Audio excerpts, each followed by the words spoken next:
Today on Comm Talk, we're talking about Shin Godzilla. Stick around. Captain, we have a proximity alert with the planet Geekery. We are approaching collision. Quicks, get somebody on the comms, enter in the security code. 257. Security code accepted. Hello, devoted geeks, and welcome to episode 21 of Comm Talk, the podcast extension of Geek Devotions, the YouTube show from a couple of devoted geeks who are devoted to letting people know that they are loved. I am Celeste, and with me is... Dallas, and this is King of the Monsters Month, and we're so excited to have you guys with us this month. As you listen to this podcast, please interact with us. Send us your thoughts on what we are saying via Facebook, Twitter, and Instagram. You can find us by simply looking up Geek Devotions. Do us a favor and leave a review on iTunes, and leave us some comments and interact with us on our social media, and perhaps you can be our devoted Geek of the Month. Also, do us a favor and stick around to the end of the podcast, where we'll be discussing some opportunities to combine playing video games and helping kids. Before we get into this, we have a few things we have to explain. This week, we have our friend Paul J. Powers talking about Shin Godzilla with us. Which apparently Paul is a very big kaiju fan, and we did not realize this. We were surprised. So that's going on. We also want to remind you to check out our Kaiju Wants a Taco t-shirts on Redbubble. Redbubble is one of those sites that you kind of have to check it out pretty frequently if there's something you want, because what was that, Thursday? They ran a sale, but it was like a one-day thing. Like, we didn't even have time to promote it before it was done. Right now they're running a sale on floor pillows, which I think is interesting, but not anything I'm willing to spend money on at the moment. So just keep an eye out, because they run really quick deals on pretty much everything. Yeah, you can find our stuff by searching for Geek Devotions on redbubble.com, and it pops up pretty easily, and there's two options for the design we have. There's an English version and a Japanese version. Which I like both. I just ordered my own shirt today. It should be coming in soon. I'm excited about this. So we've talked about what we are doing today. We've talked about the t-shirts, so that leaves one last thing to introduce. Dallas, what are we introducing? We have started a new Facebook group on Facebook called Devoted Geek Life, and it's a place really for devoted geeks to do life together on the interwebs. We have a friend that just today posted a picture of the clouds, and the clouds looked like the Enterprise. I thought it was quite fun.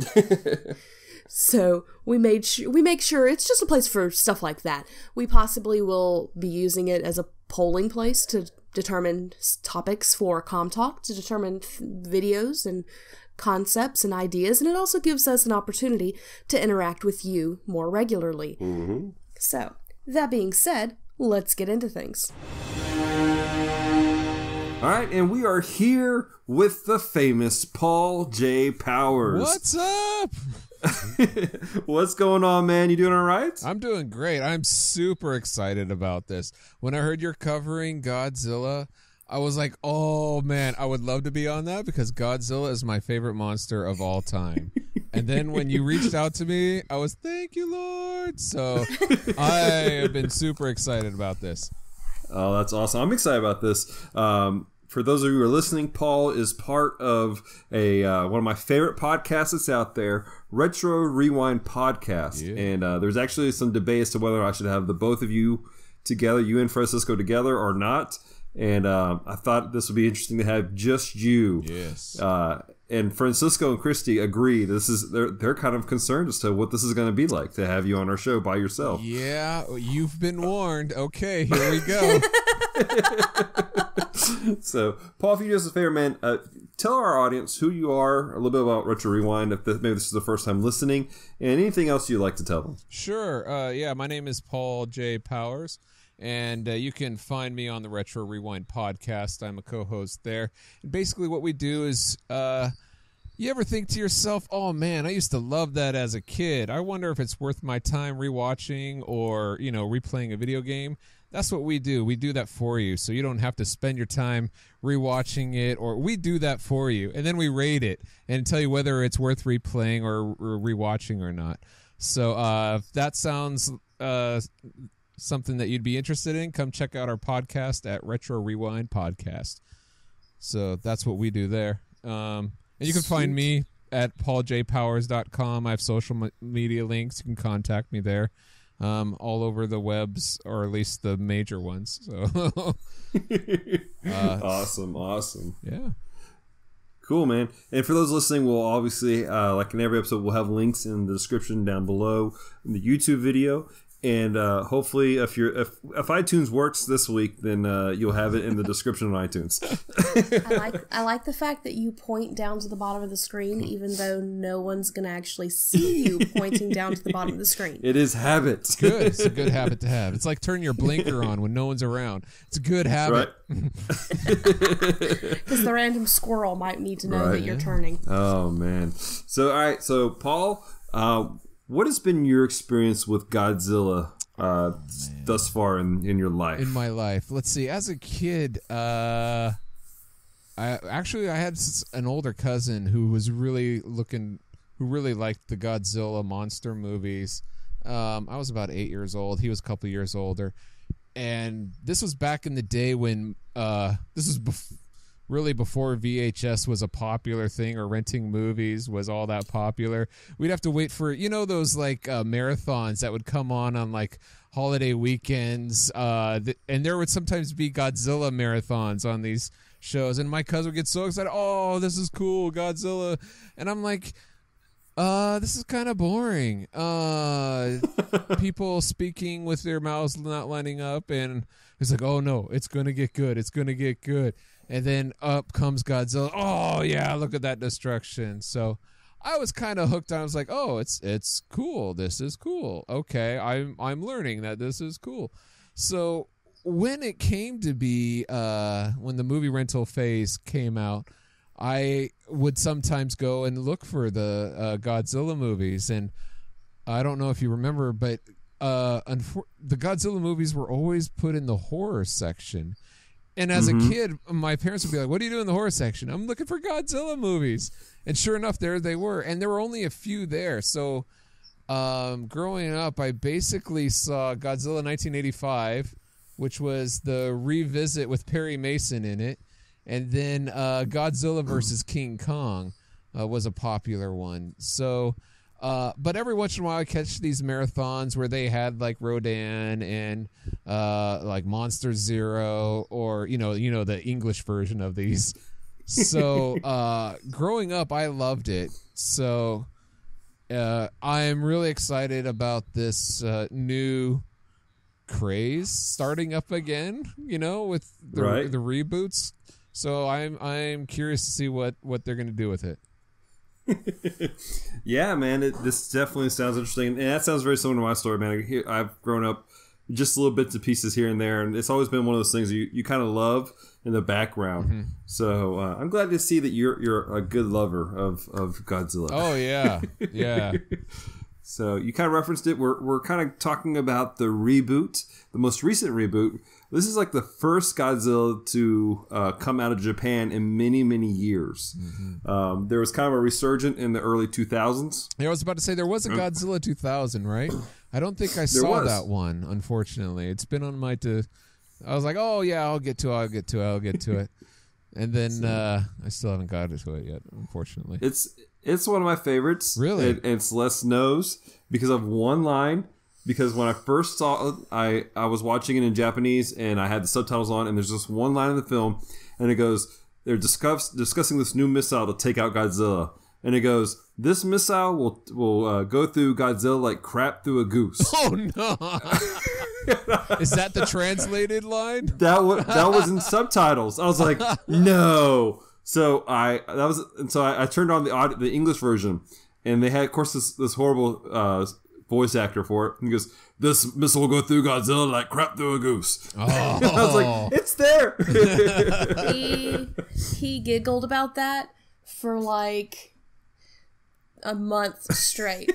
And then every time he thinks about it, he starts giggling again. That's cool. I definitely have to check that out and use that. That's funny.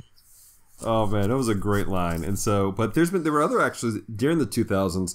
There was kind of like a resurgence, renaissance, but they were all linked back to the original 1954 Godzilla. So this is like the first real reboot of Godzilla for Japan in many, many years.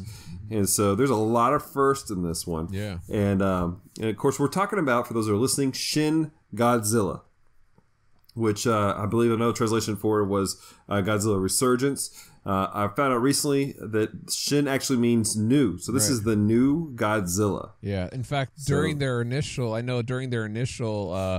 promotions, they were going to title it Godzilla Resurgence as the translated version. That's why that's out there. But then they decided to change it to full-blown Shin Godzilla. Right. So, which I appreciate. I liked it. Yeah. And, you've heard us talk about it before. There's a podcast called Kaiju Vision Radio. Oh my gosh. Panda Dallas, thank you so much for turning me on to that podcast. No, seriously, I subscribed to it and I was like, all right, when you talked about it, I was like, all right, I'll give it a shot. Kaiju Radio or Kaiju Vision, what is it called? Kaiju Vision Radio. You think I know by now because I love it so much. The amount of detail they go into explaining the history behind it is fascinating. Thank you. Yes. So I am so in love with this podcast. And Nathan, if you and your partner are listening to this, man, you guys do an amazing job. Yes. And actually, just for everyone who's listening, they're going to be on an episode of Extra Tuesday, like actual video version of them, here in a couple weeks. And so we're super excited about having them on Geek Devotions. Got to check that out, definitely. So, but more I listen to them, and they unlock a lot of depth to it. And so some really interesting aspects to this whole Godzilla mythos that's going on. So that being said, let's get into Shin Godzilla.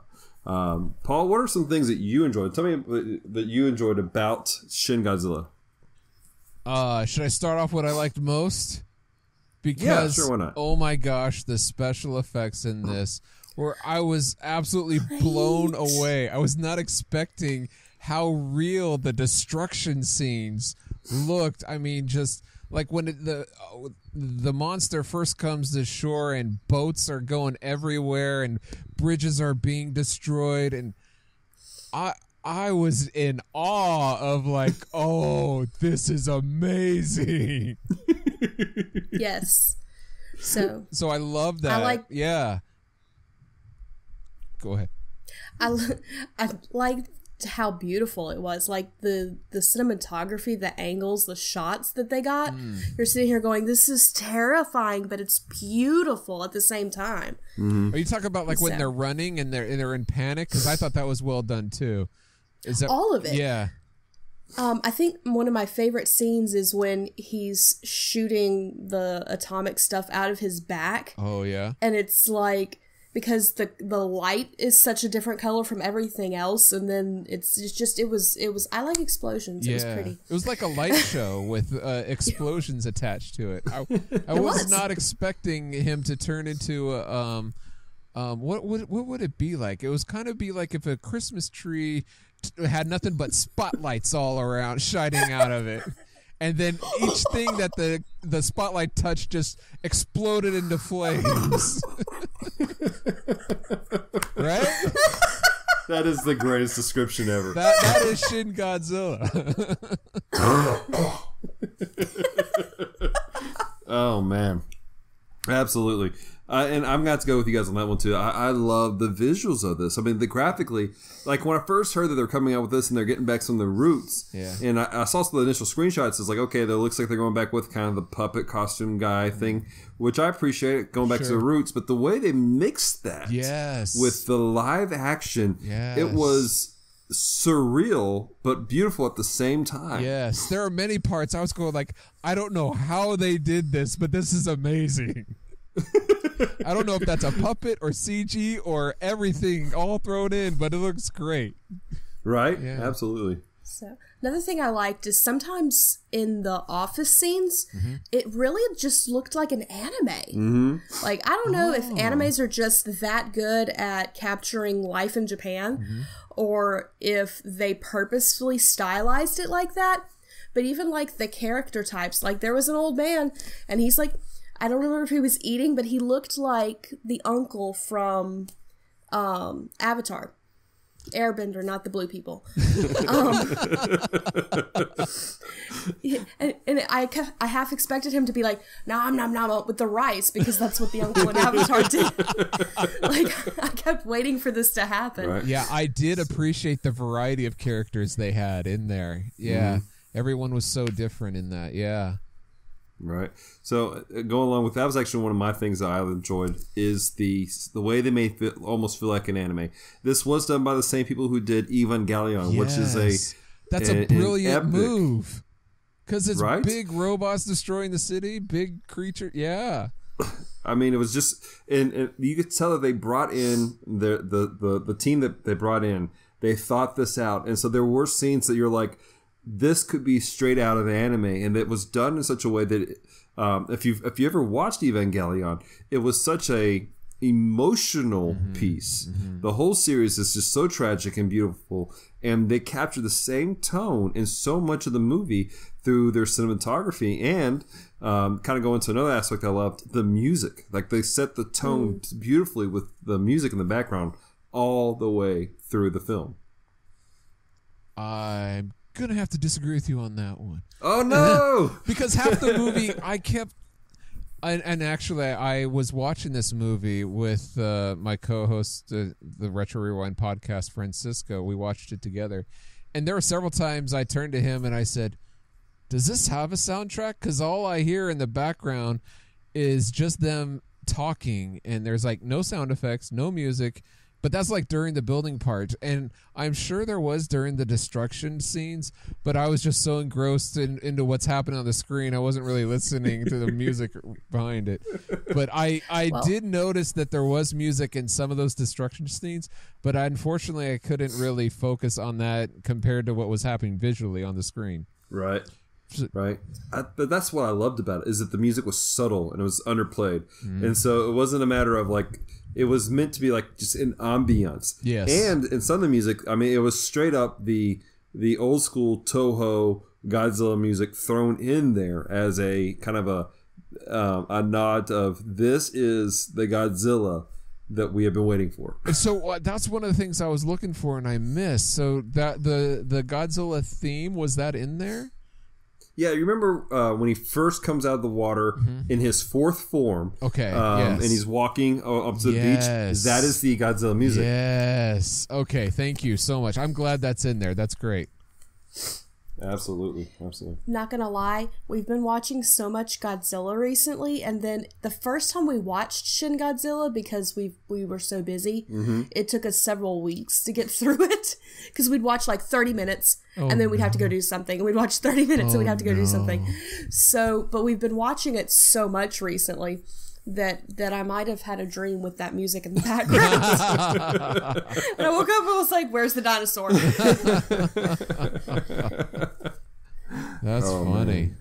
That's cool. So what else did you enjoy? I liked in the when Godzilla comes out, like you said, in the fourth form, and they did a close-up of his skin, it looked like it was like rocks and like lava coming out, which is I thought was so cool, because when you zoom back, it kind of looks familiar enough to look like the old Godzilla, but there's something new about it.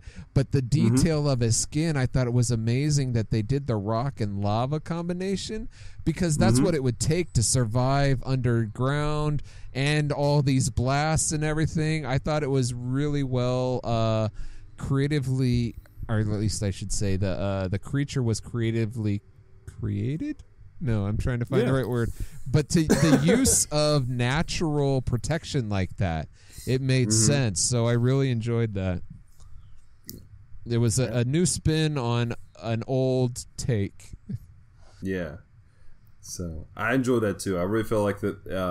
And that's one of the things I liked about the movie the most. It was very honoring of the original Godzilla, but at the same time, very different. Yes. And adding to the mythos. Like, and I haven't seen it yet in any of the ones that have come out yet, but I haven't seen a Godzilla like mutate and evolve to become better with the situation he's in. Not that rapidly. Yeah. Which in the mythos, it took 60 years to get to the first form that we see on screen with that big old tail coming out of the sea. That took 60 years for it to get to that point. Yeah. And then to evolve so rapidly afterwards was interesting. Yeah. In fact, that's one of the things else that I liked.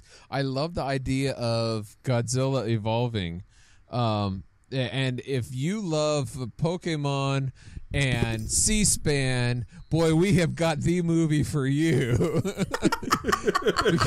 But we'll get into C-SPAN style later. But I love the idea of the Pokemon style of like different stages of evolving. Right. It's kind of like when they had the. It's kind of like a video game. It's kind of like when you're trying to defeat a master boss and you think you defeated him, and then he evolves into another bigger level. I was like, yes, this is the way they should do it. That's so with the time. Like that's a natural progression for Godzilla. I love the fact that they took that character that way. Absolutely. So now you mentioned C-SPAN. I'm assuming, are you talking about just kind of the political atmosphere of it? Political news footage of it's not news coverage. It's just like someone stuck a camera in the room and was filming. Right. But going back to some of the styles of what you were the styles of footage and framing that you were mentioning, Celeste. Mm-hmm. Mm-hmm. I didn't like the extreme camera angles at first. It's like, oh, here's like the bottom of a bag as things are filling up, or, they zoomed in really close to some things. But honestly, I thought it gave a variety to the camera angle setups in contrast to the C-SPAN style where it's like way back in. So what I didn't like that at first, but as the movie went on, I grew to appreciate those extreme styles for the added flavor of it. Well, I think it keeps you from staring at the same thing for the entire movie, right? Because it is a very dry movie when it's the political things, right? So obviously, so Godzilla's not dry; he came from the sea, but yeah. Yeah, I agree. It is very dry when they're talking about the political stuff, so I appreciated the camera and movement and angles on each one. Yeah. Mm-hmm. So, but the political stuff in it, that's actually one of the things I really enjoyed. At the heart of it, Godzilla, the original Godzilla back in '54 was a very political piece, and this itself was very political in the way it was done. I mean, the way they're basically calling out the government for always having their hands tied, having a committee to have a committee to have a committee. I mean, it sounds like some churches I've been at sometimes. and then we were watching a guy give some commentary on it a while back, and he was saying that what he really felt like this was a commentary on the what was it called? Fukashi Daiichi. The reactor that had gone down. Yeah. And he said that this was very much a political commentary about that situation. Right. And the, it was very man-made issue that was caused, but also very natural at the same time. And then the ending line of the movie where he's looking at Godzilla and he goes, it's something we're going to have to learn to live with. Right. He's like, the commentary that we were listening to is saying, that's really the state of Japan. He's like, it's nuclear power is here, and there's actually a lot of great aspects of it. We're gonna just have to learn to live with it. And so I did appreciate the kind of the return of the politicalness, because we went from 1954 to the 1998 Godzilla. Oh no! Which I mean, that's good that you skipped a lot of bad stuff, but there was. And then we went to 2014. In 1998 and 2014, we didn't see a lot of political play to it, which I felt like is very centralized to the character. So the return to that, I appreciate it in a lot of ways. Yeah, I agree. Some of that political talk, or I should say the political viewpoints they were able to bring in, I thought was very interesting. Mm-hmm. Absolutely. So let's get into now some of the things that we just we didn't particularly care about for the movie. So how about you, Paul? All right. I said the thing that I liked most about this movie was the special effects. My dog Bentley, that's him barking. If you can hear, he says hello. Hello, hello, Bentley. He says, "Don't you dare say anything bad about this movie." No. Go back to what I was saying. The thing I liked most was the special effects. The thing I liked least was the special effects. Because some of the special effects were so bad. I mean, those giant eyeballs in that first form that he came out. Francisco said, "No, it looks like a dead fish," and I'm like, "No, those look like googly eyes, like Cookie Monster eyes. That is so fake and obvious. Like this was going so well, and now it's so bad." We didn't even think that was Godzilla at first. Right. We thought that Godzilla was going to fight another monster. Right? Yeah. So, again, I thought it was interesting that he evolved into Godzilla, but come on. The eyes are where we connect. That's where we connect with creatures, people, and everything. You got to make that right. And I think, unfortunately, they missed the boat. They missed everything on the eyes on the first form of Godzilla here. Right, absolutely. That was definitely one of those scenes when he first came out. You're like, What am I watching? Right. You know, I'm going. I know this is like they're going back to like the old school style, but I'm like, I think we've regressed a little too much, guys. just a bit. So it's funny that's your thing that you dislike, because the thing that I dislike was his neck at that point. Because it was cool. Just... I didn't know if it was dripping out fish guts or blood or blood. What. Was it blood? I assume the effects were bad. You couldn't really 100% tell, but yeah, I could see people not liking that because that was weird. But I thought it was an interesting take. I don't know. Like, I appreciated the fact that he's evolving, he's growing very quickly, so they had the tears in the skin and he was bleeding. I get all of that. But it was just so nasty looking. Yeah. Like, he's swing his head and his neck's like falling in line. Oh, it was gross. But isn't that part of the stylized anime look though? At the same time, because definitely, like there's been a lot of movies that came out that are live action that's come from Japan where they've stylized a lot of the stuff. Like there was one. I love the movie to death, and if I can ever find it on DVD, I'm probably going to buy it, just to warn you, dear. Okay. But it's Zaitachi the Blind Swordsman, and it's a story about a blind swordsman. He carries his sword and a cane, and there's these beautiful scenes where he's like slashing up people, and I know it's weird to say it's beautiful, but like they stylize it to a way where it's almost like art, it's poetry, emotion. Kind of like so 300. Doesn't that? Yeah, kind of like 300, and so but more anime-esque, if that makes sense. Yeah. So, I think my problem wasn't necessarily... I mean, yes, it was disgusting, because I can see how that would be an anime. I don't typically watch those animes, but it was more that it looked like it should be in the freezer. Like, it looked like he had steaks hanging from his neck. Yeah. Right. That and in the fourth form, his teeth were gross. I was like, dude, get a toothbrush. Oh, no. That's funny. Man. So, for me, something I disliked, and it's weird because while I enjoyed the political atmosphere and commentary that was within the movie, there are many scenes where it was just too dry. Yeah. I'm a fan of doing things differently and not having a musical score at times to help increase the awkwardness of a scene, because that's really what that was. I mean, there's no music, so to hide the awkwardness, it's just there. But they just dragged on too long. I agree 100%. In fact, that was another thing I disliked. Like I said, I appreciate the political viewpoints, but to a much lesser degree. I think we agree there. It seems like the political viewpoints were actually the main characters and not the main characters holding those viewpoints, if you know what I mean. So because of this, there was a lot of political explanation and exposition that I think it could have helped the movie by trimming that down way back. Right. I agree with that. And I think part of the problem for me, though, was, again, we're coming off the heels of watching several different times, but we just came from Godzilla 2014, and we watched it recently for it.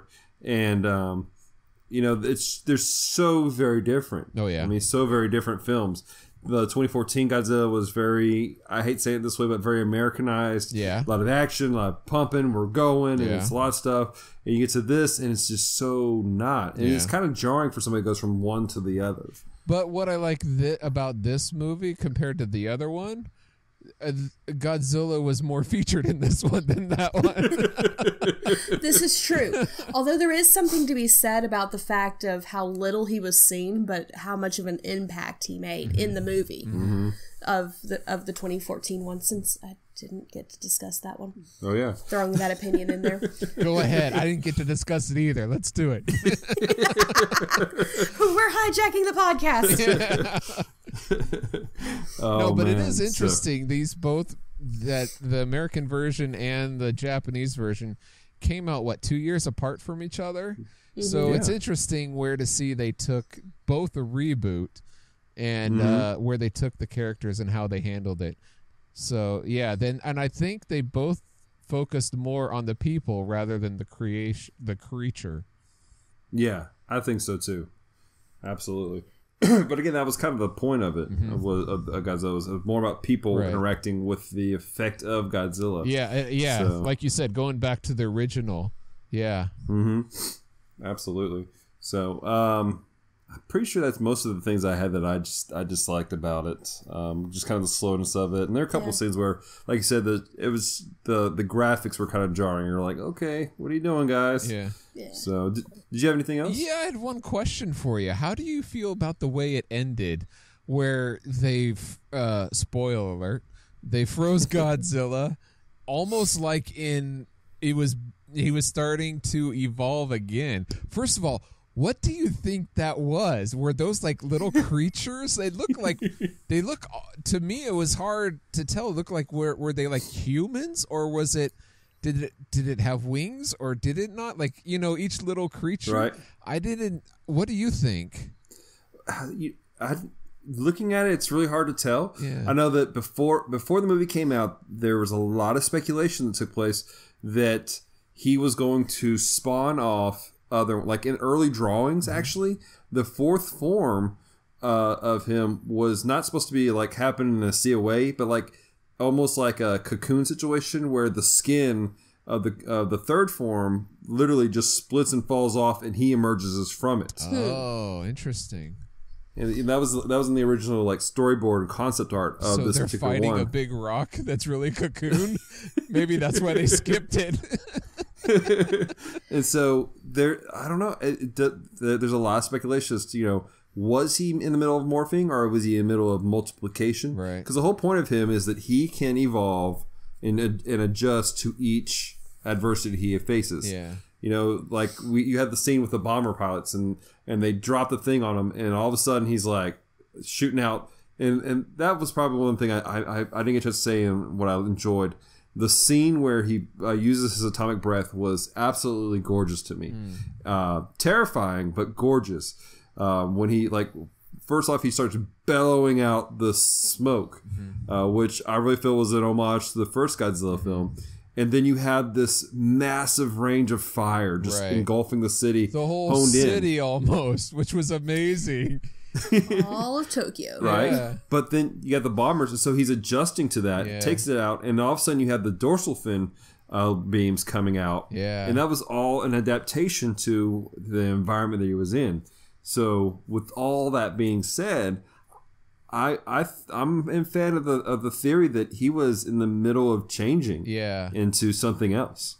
Well, and I think the way they've set it up, the way they've set up his ability to adapt, that he could very well be changing right now. Right. Like, it's just been slowed. So he may not have been changing, but because of what they've done to him, he is now changing. So it's not going to work again the next time. Right. See, and I thought that them freezing, after they froze him, I'm like, shoot her! Shoot her! And then they did it, and I'm like, why are they keeping it around? It's like they're keeping it around just for a sequel to happen or something. I don't know. Well, I thought they were going to go also back to the original, ending where they just destroy Godzilla again. Right. But so, I don't know. We gotta remember though, like essentially he's a walking reactor. So it's not one of those things where you're like, all right, well let's shoot this thing in the head and call it done. I mean, he's literally a walking nuclear waste. Yeah. Cancer. And then you have to wonder, what do we do with the body? Because not only do you have this massive creature that is dead and you have to figure out how to get it out of the city, but it's also nuclear. Oh yeah, and people could clone it on eBay. Oh yeah. Because that is a thing. That will probably be the sequel. That will be the basis of the sequel. People scraping off Godzilla cloned on eBay. Oh man, that's good stuff. Have you heard of a sequel? Because I haven't read anything on that. I have yet to hear of a sequel. I know that was one of those things that was, this is a definite reboot. Yeah. And that they will be making sequels, but I have yet to hear what's going to happen in them. Yeah, I know it made a lot of money, like the most ever almost, and it won Picture of the Year in Japan. So yeah, that's pretty cool. Yeah. But I didn't like his little arms. I like the Godzilla, but those little T-Rex arms were a little too tiny for me. Well, maybe in his fifth evolution, he'll have full-grown arms. Well, they did get longer from the third to the fourth form. They got bigger. Yeah, but not big enough. But maybe you're right. Maybe by the time he fights King Kong, he'll be good to go. Right. Now that's speaking of the King, because in 2019 we're gonna have Godzilla versus King Kong. Yeah, I know that's the American version, right? That's the American version, right? And which actually that was one of the movies that came out back in the 60s, Godzilla versus King Kong. Yes, that's probably my favorite, just because of nostalgic reasons. Probably because the one I saw the most. Oh, do you know what? Okay, so growing up without internet has its consequences, because as a kid, we had heard that, and it was in those like Starlog magazines, like, so it was supposed to be true that the American version had King Kong win, and the Japanese version had Godzilla win, which I thought was pretty cool. So when I got a chance to spend some time in Japan, this was back at around 1996, one of the first things I did was track a copy of Godzilla vs. King Kong, the VHS, the Japanese version, and to see for myself. I want to see Godzilla win because he's my favorite, right? But I watch it, and it's the same ending. Those liars. Anyway, now we know better. But so now we know better. I'm wondering how they're going to handle the different monsters in the future. I hope. Right. I'm a fan, so I hope it's done well. Right. So here's my question, though. Going back to the 2014 Godzilla and the 1998 Godzilla, both of them are very different from Shin Godzilla. Mm-hmm. In fact, I recently read the 1998 Godzilla. Some executives at Toho actually said, we're not calling him Godzilla. Mm-hmm. Like, from this point forward, he is known as Zilla. Okay. And you actually see him resurface in Godzilla Final Wars. And it really was just a matter of just to slap him around. And he was always referred to as Zilla because they say, quote, he took the god out of Godzilla for that one. But do you think the construction and form of Shin Godzilla was a direct, we don't like what you did in America? Well, I thought the 2000 version was their reaction of that. Mm-hmm. Of the 1998. It was like, you guys totally messed it up. We're going to bring it back. And so I think the Shin Godzilla, I would say no. I think they said, we're going to keep it the way we like, and we're just going to keep it, more traditional in that aspect, which I agree. I think it's better form. Right. Cool beans. So, what did you think it was a direct like slap in the face? Like, you guys don't know Godzilla. Here's Godzilla. I think maybe to a degree. Just looking at some of the stuff I've seen, like when Godzilla 2014 came out, there were actually people. I read that there were people from Japan that were complaining, saying that we made Godzilla fat, and he needs to go on a diet. Well, there was this big thing about fat shaming Godzilla. Don't body shame Godzilla. I was about to say, if anybody made Godzilla, it was the Japanese. Whenever they made it into Chibi Godzilla. I need to see this now. Google Chibi Godzilla. They're everywhere. So, all right, well, cool. Well, let me ask you this, man. So while we have you here, yes, what is your favorite Godzilla film ever? And like I said, it's probably King Kong versus Godzilla, just for nostalgic reasons. It's probably not the best one, like story-wise, out there, but it's my go-to one, just because I've seen it so often, and my dog Bentley agrees. Oh, good. So Celeste is currently, just for those of you listening, she's Googling Chibi Godzilla. It's so adorable. I was going to try and be quiet about it, but it's so adorable. Oh, my goodness. Okay, I'm good. I'm putting the phone down now. So, what's yours? So, for me, it is a cross of Godzilla 2000 because of that one line about crap going through a goose. Yeah. And I really have to rank up there Godzilla from 2014. I just thought it was gorgeous. I thought the story was great. I thought they did Godzilla in a fantastic way. I have a lot of love and respect for the original stuff, but there was something about that I just really enjoyed. Yeah, it makes sense. How about you, baby? I'm gonna. Okay, I have two favorites. I like Ferris Bueller Faces the Big Lizard. I know nobody else does. You know what? But I'm not gonna knock you for that. Every time everyone says, "Oh, it's crap," I like it. Unfortunately, it's not. I look at it as like a Godzilla otherverse, kind of like if it happened, like it's somewhere other way. I'm like, yeah, it's a nice what if story, sure, but you know. Well, I think for me the main thing I like about it is the babies are adorable, and then it makes me feel like I'm in the 90s again. Like, yeah, I can see that. Yeah, it's the nostalgia. It's the nostalgia of it. Yeah. But then I did thoroughly enjoy the storyline behind the 2014. That's the one with the mouthwash, right? Yes. Okay, the 2014 one, because it just to me was a more intriguing story. Because while I enjoyed the politicalness of Shin Godzilla, the other one's going to hold my attention longer. Yeah, I'm curious how they're going to do this. I know that Americans aren't going to get political about it, so... But they probably will, just so we won't expect it.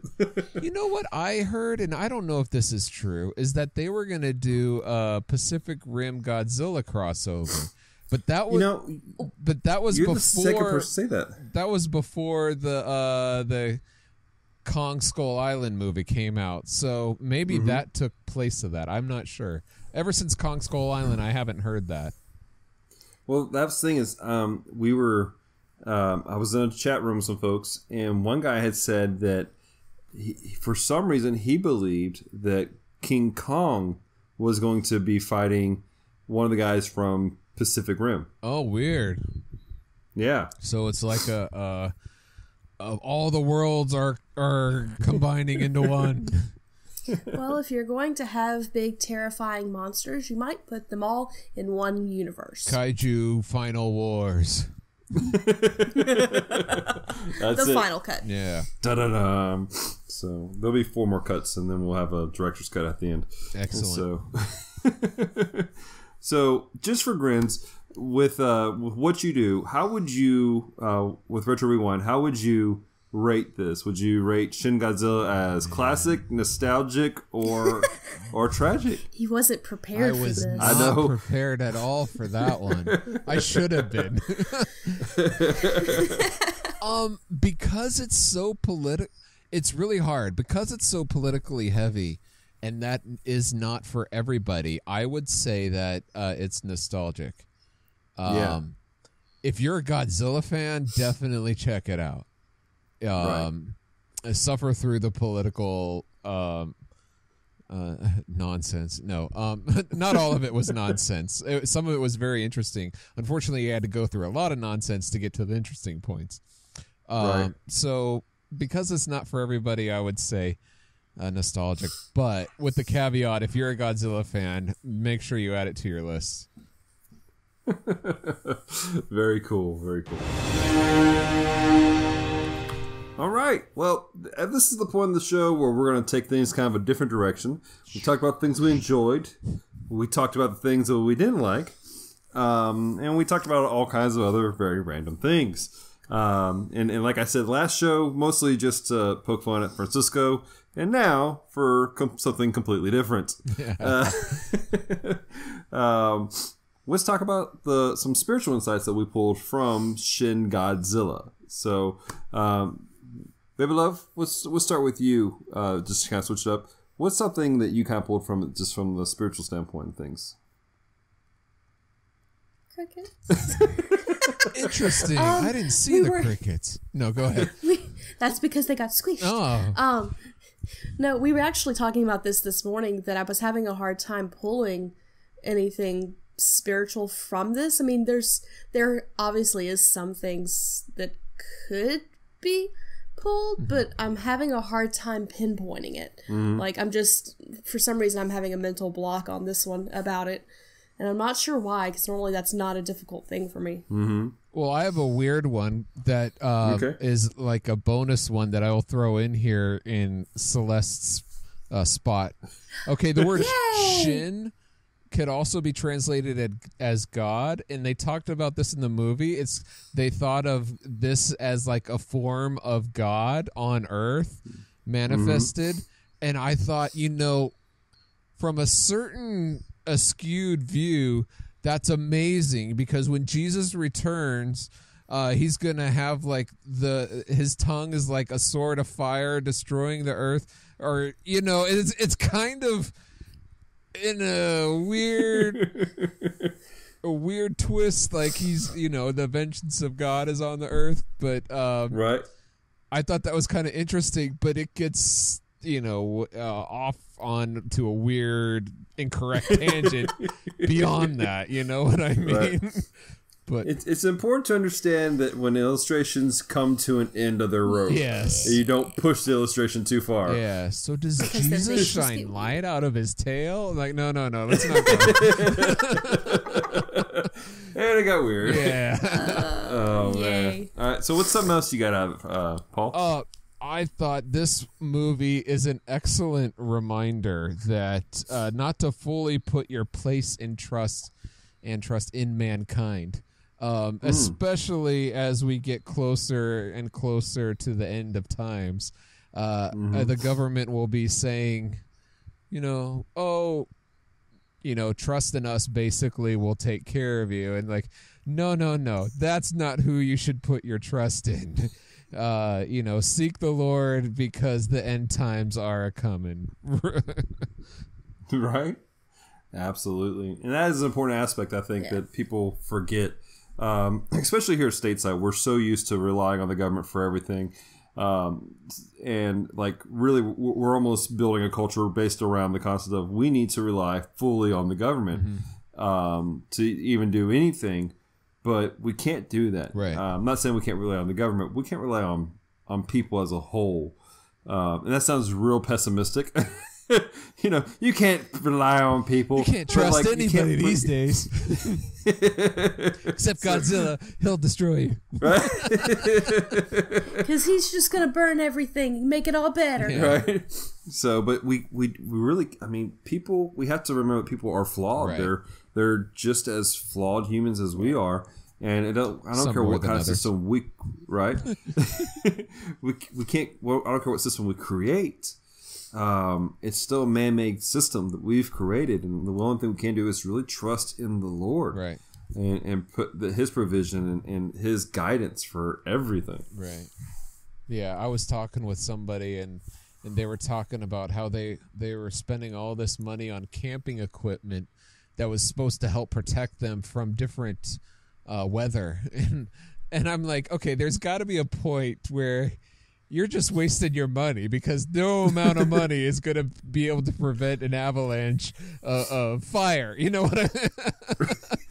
or just in the camping. If there's a like look at the hurricanes lately, and people lost their homes, or even in some of the fires that we've been having out in California, entire communities, I'm sure, thought they were safe because they're more inland, away from all the nature. But as was it Jurassic Park? They say nature finds a way.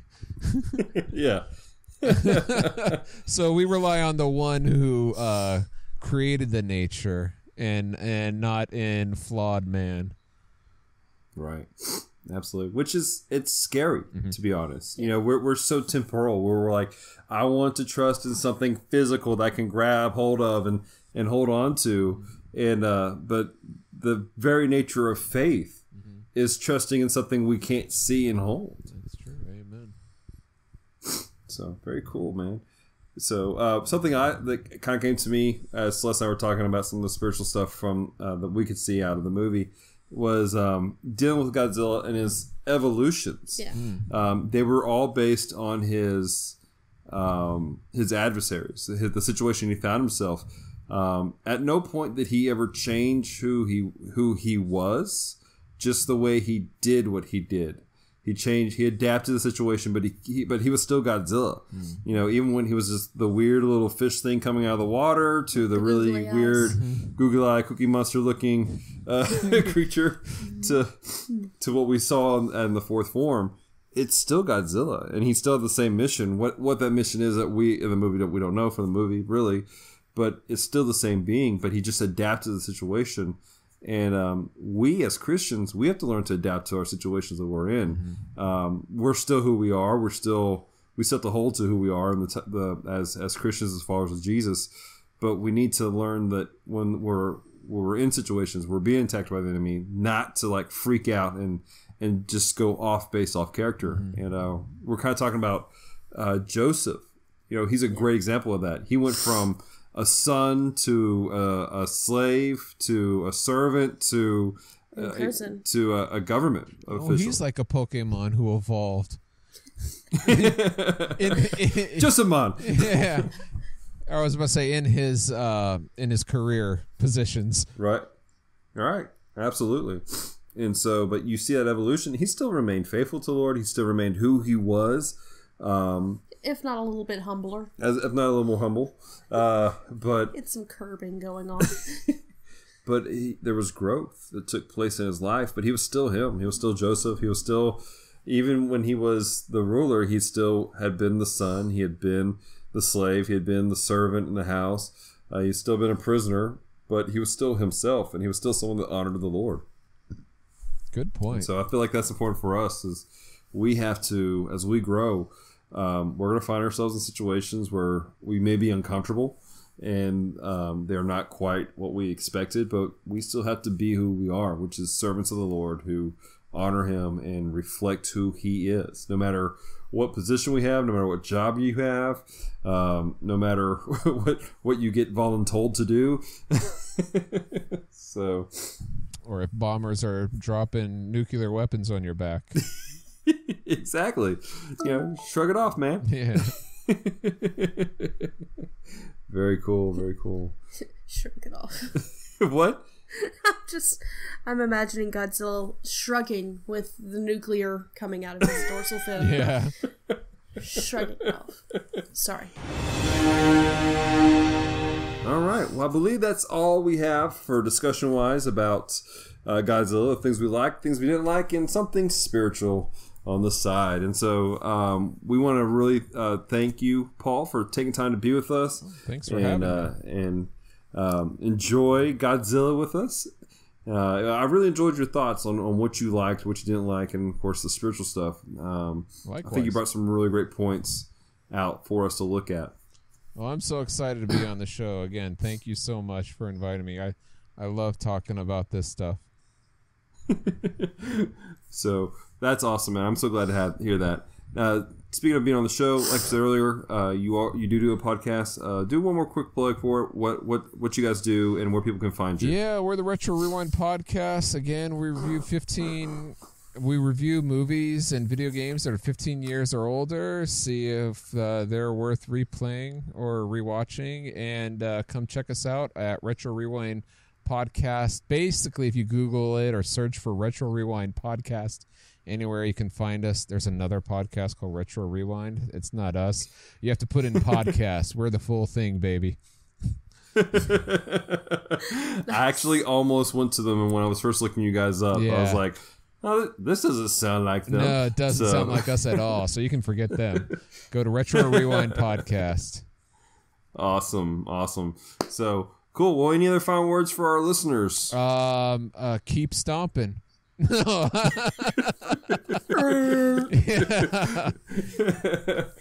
Oh, man. I think that's probably the greatest thing I've heard today. All right. Well, we're going to... Guys, thank you so much for listening. Make sure you guys check out Paul. Celeste going to be back on the flip side of this with some more announcements and some nifty things, all right? Yay! So, much love, Paul. Thanks so much, man. Thank you very much. I hope you enjoyed our discussions with Paul. We had fun doing it, and I'm pretty sure so did he. So we probably are going to have Paul come back. Probably. Because he's a fun guy. Mm-hmm. He's our friend. He's a fun guy, so he can come on Comm Talk more often. We did want to let you know about a couple things before you go. We have, Dallas and I, we have written an article for Geeks Under Grace, our friends over there. I'm a little bit more awkward about how I say these things than Dallas is. He's a little smoother than I am, hence the reason that we got married. But we've written an article comparing and contrasting all 4 of the Godzilla Restart movies. So all 4 that we watched this month. Mm-hmm. So if you're like, you know what, this has all been a little disjointed, all the devotions, all the comm talks, all the different things, and I just really want to read something, go check it out. Also, they did I think it's still going on actually. I believe that there was an article today, which is Saturday at the time of this recording, and then there's going to be another one tomorrow, called Monster Week. And so they've had some phenomenal articles. Some great articles come out this week, and I've really been impressed. And there's some stuff that I didn't even know about that they were highlighting through these articles. I'm really intrigued by now. Like our friend Justin at Geeks Under Grace wrote an article, and I'm probably butchering saying this, but it's the Rougarou. It's apparently a southern Louisiana myth. Mm-hmm. And I had heard of this creature that ate you if you didn't withhold or do Lent, basically. Right. If you didn't do it properly. I've heard of this, but I never knew its actual name. Right. Like, it was because we are not Catholic, so we don't observe Lent. So it's never been a thing for us, but it's funny to me that is a thing. Right. So I'm going to be doing some more some investigating into that because I find that fascinating. We are also wanting to promote our friends over at Retro Rewind Podcast, Game Warriors, Gaming for a Cause, and Geeks Under Grace, who are all doing things for Extra Life. Yeah. And you can actually find them. If you go to Extra Life's website, you can search for everyone's stuff. But if you go to retrorewindpodcast.com/extra life, you'll find them specifically. For Game Warriors, Gaming for a Cause, Celeste and I are actually going to be guest playing with them on Saturday morning. We're super excited about it. Road trip! Look them up on YouTube. Just look for Game Warriors, Gaming for a Cause. And we're going to be gaming them early in the morning. We're not really sure when, probably close to the 9 o'clock time frame. So, but it's going to be a lot of fun. We're super excited about it. And we're excited about having the opportunity to help support programs like this that help kids in the hospital. So I want to encourage you guys to take part in that and maybe sponsor a person that you know that's doing Extra Life. And of course, you can find Geeks Under Grace by searching for them on extralife.com. And everyone is supporting a different hospital. Mm-hmm. So if you have a specific hospital that you want, try to find someone who is supporting that hospital. Mm-hmm. If not, just one of these guys will be supporting any number of amazing children's hospitals. Right. Thank you so much for taking the time to listen to Comm Talk today. If you've loved this episode, head over to iTunes to subscribe, rate, and leave a review. It is very much appreciated. So until next Sunday, stay devoted. Peace and love.